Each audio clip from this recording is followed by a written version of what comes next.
2020 has been a doozy.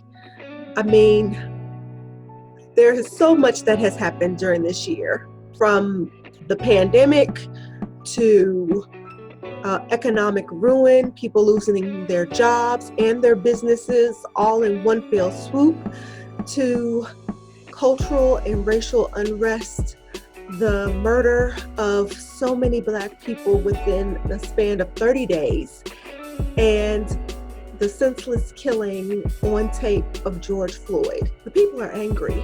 And it's not just people in America. I mean, people across the world are angry. So how do we deal with that anger? And most importantly, how can we trust God when we're angry? So the first way to trust God in the midst of all of this chaos is to remember that God is who He is. And nothing gives me more comfort than to remember that Jesus was also a colored man that was stalked, persecuted, spat on, beaten, whipped until he was bloody and his skin was coming off, hung, bled, died, all so we can have a relationship with Him, those that believe in Him and those that don't. When you find yourself literally shaking so bad that you are about to do something stupid, remember, your God has been there and He's still there. And if you keep that in mind, your peace will start to come back. Number 2, pray without distraction. In this time, social media is big, right? I mean, it's everywhere. The news is everywhere, and it's kind of telling you what to think and how to feel, and it's exhausting.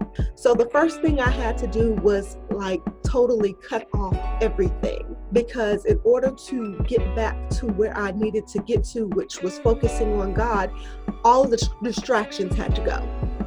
And so once I did that, I prayed and I felt so much better. And I walked and I praised and I cried. So I took care of myself, and that was so helpful for me. Way or tip number 3, make sure you forgive. And as I say that, I laugh because it's so hard to do. The first thing that helped me with this is that this war is not with flesh and blood. Though your enemy looking at you may be a person, it is not them that's doing it. It's the enemy inside them that's causing it. Remember, forgiveness is not for the enemy. It is for you. It's so that your soul can heal, so that you can be whole, so that you can go out and show the love of God everywhere that you go. And you cannot be the best person that you are supposed to be when you're bitter. You cannot be the best person that you can be when you are full of hate. And remember, if Jesus could do that while He was hanging on the cross in agony, we can do the same. Lastly, do something positive. Do something for someone else. You can go out and protest. Make sure you register to vote. You put your votes behind people that you believe is going to lead your cities, your country, the way that you would want it to be led, and you vote for them. And if you don't know who they are, you research it, and if you can't find it, you raise up people to help do that. And you put your resources towards them, because every campaign needs money. Do we need to set up a task force to help police the police?